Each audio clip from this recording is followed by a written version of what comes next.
Jesucristo, el Verbo viviente, es el único medio de salvación. Él es el centro del pensamiento de nuestra vida, la fuente y la autoridad de la doctrina. El principal propósito de la vida de Cristo fue la obediencia a los mandamientos, exaltando la ley de Dios como un reflejo de su carácter. El principal mensaje a ser predicado en el mundo, basado en Apocalipsis 14, está representado por 3 ángeles llevando el Evangelio eterno al mundo entero. Este mensaje se basa en los encantos inigualables de Cristo y declara que la hora del juicio ha llegado y llama a obedecer los mandamientos de Dios. Mediante su palabra, Dios ha comunicado a los hombres el conocimiento necesario para la salvación. Las Santas Escrituras deben ser aceptadas como dotadas de autoridad absoluta y como revelación infalible de su voluntad. Y aunque el canon de las Escrituras inspiradas está cerrado, el Espíritu Santo continúa iluminando, amonestando y confortando al pueblo de Dios a través del testimonio de Jesús, el Espíritu de profecía. El camino a la vida se traza a través de un camino angosto que debe ser recorrido con confianza a las promesas que Dios dejó a hombres y mujeres fieles que dedicaron sus vidas hasta la muerte por el Evangelio eterno. Los fundadores de la Iglesia soñaron con el día en que la revelación sería una realidad en sus vidas. Miraron con los ojos de la fe a aquel día glorioso cuando finalmente la promesa sería cumplida en la venida magistral de Jesucristo a esta tierra para recompensar a cada uno según sea su obra.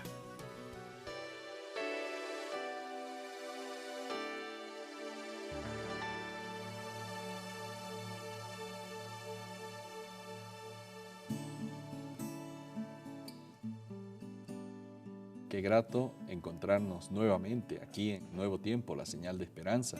Su programa Creed en sus profetas está comenzando y como siempre es un gusto saludarlos, es un gusto saber que ustedes nos acompañan día tras día en nuestra programación, en estos momentos que dedicamos para poder presentar el consejo inspirado de las Sagradas Escrituras, el consejo inspirado del Espíritu de Profecía, que es la luz menor, que ayuda a poder comprender algunos detalles de la luz mayor. Así que ya para comenzar lo hacemos siempre con alegría, con gozo, como lo hemos dicho, acompañados del pastor Bruno Razo.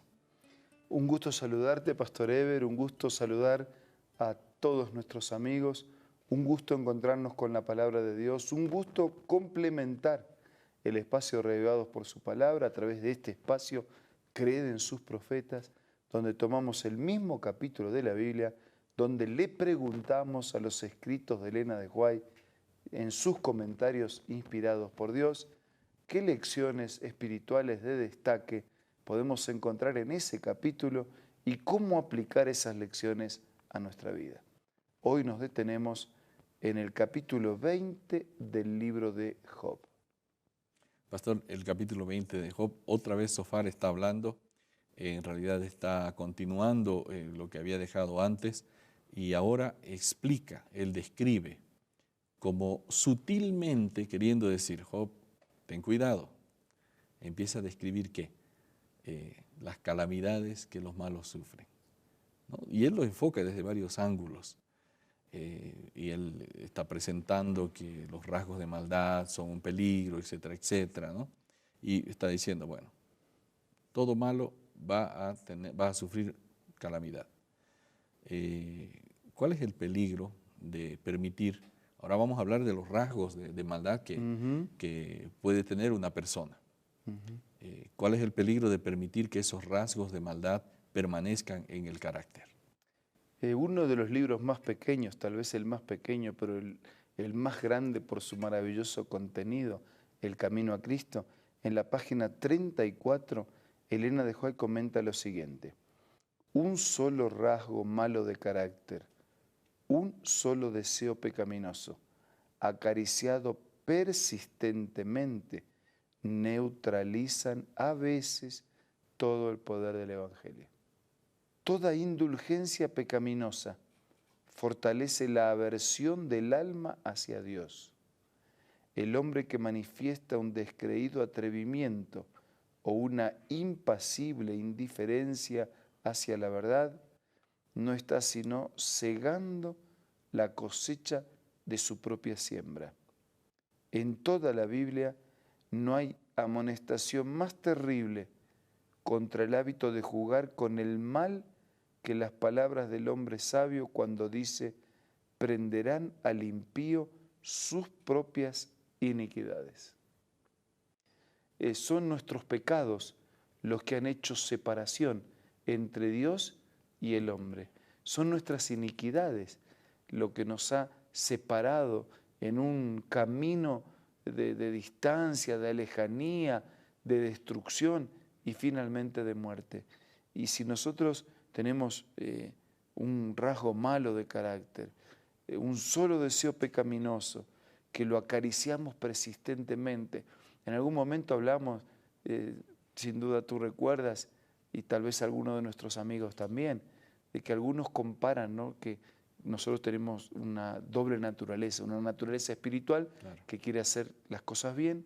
Pablo dijo: yo quiero hacer bien, pero como que hay otra cosa en mí que me hace hacer lo que no quiero hacer. Esa naturaleza carnal que nos incita, que nos induce, que nos quiere arrastrar hacia el pecado. Entonces, si yo alimento la naturaleza espiritual a través de la oración, del estudio de la Biblia, la comunión, la asistencia a la iglesia, el trabajo misionero, esa naturaleza espiritual va a estar fuerte, claro, para enfrentar. Pero si yo, dice, tengo un solo rasgo malo, es uno solo, no es nada, solo un deseo, solo una cosita así de vez en cuando, pero si lo acariciamos persistentemente, eso termina creciendo y puede llegar a neutralizar todo el poder del Evangelio.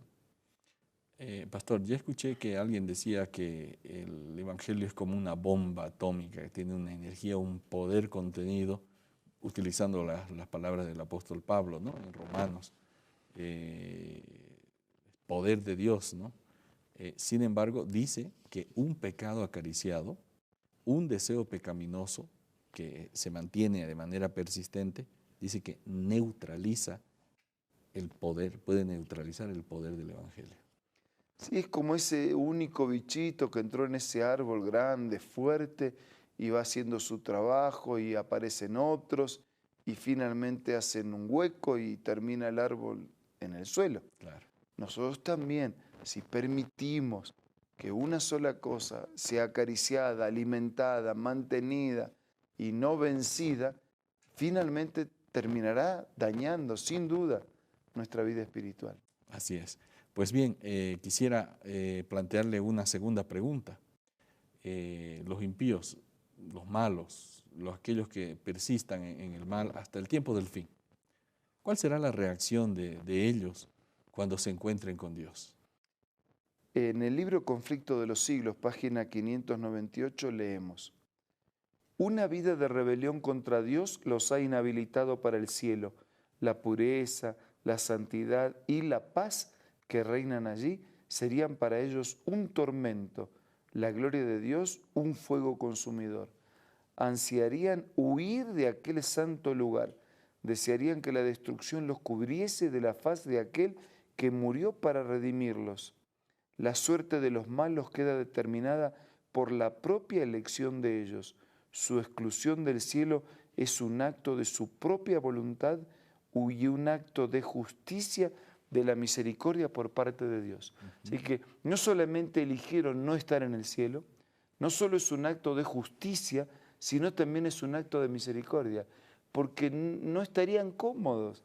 Sería un martirio. Correcto. Estar en la presencia santa de Dios, en una vida pura.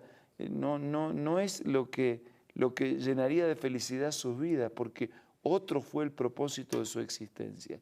Así que este mensaje es muy claro al decir que los impíos, cuando se encuentren frente a Dios, van a reaccionar de esta manera, ¿no? La vida de rebelión contra Dios los ha inhabilitado para el cielo. No quieren estar allí, no desean estar allí, no sería bueno estar allí y no estarán porque eligieron no estar no estarán porque Dios hará justicia y no estarán porque Dios en eso también tendrá un rastro, un gesto de misericordia, no llevándolos a un lugar que le es totalmente impropio. Así es, pastor, y realmente esto de que ellos ansiarían huir de ese lugar nos llama la atención, ¿no? O sea, una vida en contra de Dios, pues Dios no fuerza a nadie, ¿no? Dios no fuerza la voluntad de ninguna persona y realmente allí se va a notar que Dios tiene toda la razón, ¿no? No hay forma de que el impío tenga gusto de estar en la presencia de Dios. Queridos amigos, nosotros tenemos siempre la alegría de poder comentar, compartir con ustedes estos mensajes y saben que son también de advertencia, ¿no? Para preguntarnos de qué lado estamos. Y al preguntarnos de qué lado estamos, tomar decisiones en favor de la verdad, en favor de la gracia, de la misericordia, en favor de ese plan maravilloso de redención que Dios tiene para cada uno de nosotros. Vamos a recibir ahora una sugerencia también importante y enseguida volvemos.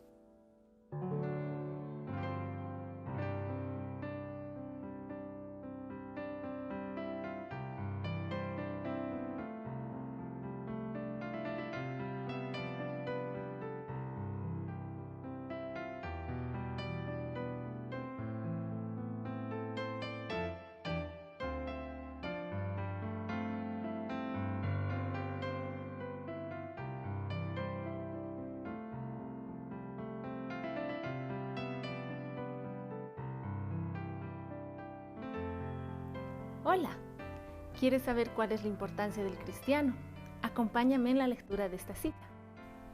La importancia del cristiano no depende de la posesión de talentos brillantes, de una cuna eminente o de facultades maravillosas, sino de un corazón limpio, un corazón que purificado y refinado refleje la imagen de la divinidad.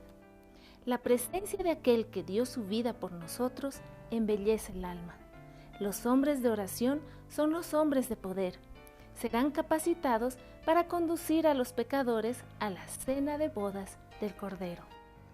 Esta cita tú puedes encontrarla en el libro Hijos e Hijas de Dios, escritas por Elena G. de White, y lo puedes adquirir para que sea parte de tu biblioteca personal. Puedes descargar la aplicación Elena G. de White del App Store o del Play Store.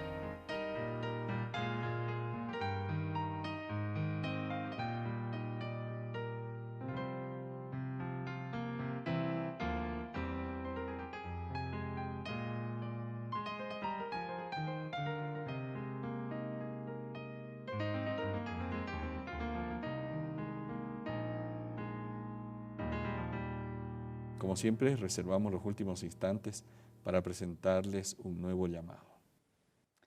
Y luego de esta manera, un corito muy lindo dice que el mejor lugar del mundo es estar donde está el Salvador. De aquí a poco, cuando este mundo de maldad y pecado termine para siempre, estaremos con Él en el mejor lugar del mundo toda la eternidad. Pero para que disfrutemos de ese lugar y de ese tiempo sin fin, tenemos que aprender y disfrutar de estar ahora con Él, porque el mejor lugar del mundo donde estar es estar con el Señor. Ahora vamos a orar. Señor, queremos compartir el cielo, la tierra nueva y la eternidad contigo, pero para que podamos estar preparados y disfrutar de esa experiencia, queremos vivir contigo aquí en esta tierra. Ayúdanos, bendícenos, que podamos armonizar nuestra vida con tu palabra, caminar en tus caminos y hacer siempre tu voluntad. Lo pedimos, lo agradecemos, en el nombre de Jesús. Amén. Amén. Gracias, amigos. Esto ha sido Creed en sus profetas. El reencuentro marcado con la bendición de Dios el día de mañana a través del Nuevo Tiempo.